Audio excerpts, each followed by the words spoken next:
Hi everybody, Assalamu alaikum. I am Junayat. I am going to talking about another important English basic grammar for all job. English basic গ্রামারে আপনাদেরকে স্বাগতম জানিয়ে আমি সাথে আছি Mohammad Junayet Hossain, mentor of English magic tutor. আমাদের previous class ছিল, পূর্বের ক্লাস ছিল নাউন এবং নাউনের প্রকারভেদ। আমরা পড়েছিলাম যে নাউন কত প্রকার। নাউন ছিল প্রথমেই, ফার্স্ট অফ অল আমরা ক্লাসিফাই করেছিলাম কংক্রিট নাউন এবং অ্যাবস্ট্রাক্ট নাউন। আজকে আমরা ডিটেল দেখব যে কংক্রিট নাউনটা কাকে বলে, অর্থাৎ ইন্দ্রিয় গ্রাহ্য বিশেষ্য নাউনটা কাকে বলে। এখানে বলা হচ্ছে যে যে নাউন এর বাহ্যিক বা বাহিক বা দৈহিক অবস্থিতি আছে এবং যাকে ইন্দ্রিয়ের মাধ্যমে, অর্থাৎ এই যে পঞ্চ ইন্দ্রিয় আছে মানুষের, এই পঞ্চ ইন্দ্রিয়ের মাধ্যমে যদি উপলব্ধি করা যায় তাহলে সেটা হচ্ছে কংক্রিট নাউন। আমি আবার বলছি, কংক্রিট নাউন হচ্ছে যে নাউন ব্যক্তি বা দৈহিক বা বাহ্যিক অবস্থিতি আছে এবং যাকে ইন্দ্রিয়ের মাধ্যমে, অর্থাৎ পঞ্চ ইন্দ্রিয়ের মাধ্যমে উপলব্ধি করা যায় তাকে কংক্রিট নাউন বলে।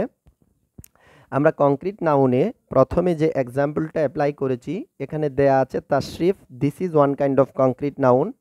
বয় একটা কংক্রিট নাউন, হ্যান একটা কংক্রিট নাউন, বুক এটা হচ্ছে কংক্রিট নাউন, ফ্লাওয়ার এটা হচ্ছে কংক্রিট নাউন, ইটিসি আরও থাকতে পারে। তাহলে কংক্রিট নাউনটা কাকে বলে? কংক্রিট নাউনটা হচ্ছে যে নাউনটার বাহ্যিক অবস্থিতি আছে বা দৈহিক অবস্থিতি আছে এবং পঞ্চ ইন্দ্রিয়ের মাধ্যমে যেটাকে আমরা কি করতে পারি, উপলব্ধি করতে পারি বা ফিল করতে পারি, সেটা হচ্ছে কংক্রিট নাউন। কংক্রিট নাউনকে আমরা এক্সাম্পল অ্যাপ্লাই করেছি, সেটা হচ্ছে যে তাশরিফ, বয়, হ্যান, বুক, ফ্লাওয়ার। এই বেশ কয়েকটা এক্সাম্পলের মাধ্যমে আমরা শিখতে পেরেছি যে কংক্রিট নাউনটা কি। এখন আমরা যাব অ্যাবস্ট্রাক্ট নাউনে। অ্যাবস্ট্রাক্ট নাউন কি? আমরা বলেছিলাম অ্যাবস্ট্রাক্ট নাউনের মাধ্যমে আমরা শিখব হচ্ছে যে নাউন দ্বারা কোনো ব্যক্তির বা বস্তুর গুণের অবস্থা বা কার্যের নামকে প্রকাশ করে তাকে অ্যাবস্ট্রাক্ট নাউন বলে। তাহলে আমরা বলতে পারি যে নাউন দ্বারা কোনো ব্যক্তি বা বস্তুর গুণ বা অবস্থার বা বলতে পারি কার্যের নামকে প্রকাশ করে তাকে আমরা বলতে পারি concrete noun, abstract noun. Abstract নাউনটাকে আমি আবার ডেফিনেশনটা বলছি। অ্যাবস্ট্রাক্ট নাউনটা হচ্ছে সেই নাউনটা যে নাউনটা হচ্ছে বস্তু নিরপেক্ষ নামের গুণ, কাজ বা অবস্থার নাম। এখানে যদি আমরা বলি যে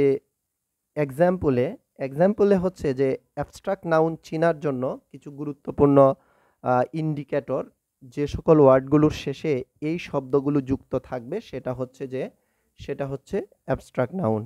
তো আমরা প্রথমেই দেখতে পাচ্ছি যে নেস যদি থাকে বাক্যের শেষে তাহলে সেটা হচ্ছে অ্যাবস্ট্রাক্ট নাউন। TION, টায়ন যদি থাকে সেই ক্ষেত্রে হচ্ছে অ্যাবস্ট্রাক্ট নাউন। হুড যদি থাকে, HOOD, হোড যদি থাকে সেটা হচ্ছে অ্যাবস্ট্রাক্ট নাউন। শিপ যদি থাকে তাহলে সেটা অ্যাবস্ট্রাক্ট নাউন শব্দের শেষে। যদি RY থাকে তাহলে সেটা অ্যাবস্ট্রাক্ট নাউন। DOM, ডম যদি থাকে তাহলে সেটাই abstract noun. Meant, MENT, mint যদি থাকে তাহলে অ্যাবস্ট্রাক্ট নাউন। ISM যদি থাকে তাহলে সেটা অ্যাবস্ট্রাক্ট নাউন। TH যদি থাকে তাহলে সেটা অ্যাবস্ট্রাক্ট নাউন। CY যদি থাকে তাহলে সেটা অ্যাবস্ট্রাক্ট নাউন। CE যদি থাকে তাহলে সেটা অ্যাবস্ট্রাক্ট নাউন। CY যদি থাকে তাহলে সেটা অ্যাবস্ট্রাক্ট নাউন। অর্থাৎ যদি কোনো ওয়ার্ডের শেষে, অর্থাৎ যে সকল ওয়ার্ডের শেষে ness, tion, hood, ship, RY, dom, ment, ISM, TH, CY, CE ইত্যাদি থাকে তাহলে সেই ক্ষেত্রে আমরা সেটাকে বলতে পারি abstract noun. In a nutshell যদি আমরা বলি যে দুই প্রকার নাউনের মধ্যে একটা হচ্ছে কংক্রিট নাউন আর একটা হচ্ছে অ্যাবস্ট্রাক্ট নাউন। কংক্রিট নাউনটা আমাদের ছিল যেটা ইন্দ্রিয় গ্রাহ্য বিশেষ্য, যেটা আমরা ইন্দ্রিয়ের মাধ্যমে আমরা অবস্থান এটা লক্ষ্য করতে পারি, উপলব্ধি করতে পারি, সেটা হচ্ছে কংক্রিট নাউন। অ্যাবস্ট্রাক্ট নাউন হচ্ছে যদি কোনো বস্তু নিরপেক্ষ নামের গুণ, কাজ বা অবস্থার নাম বোঝায় তাহলে সেটা হচ্ছে যে অ্যাবস্ট্রাক্ট নাউন।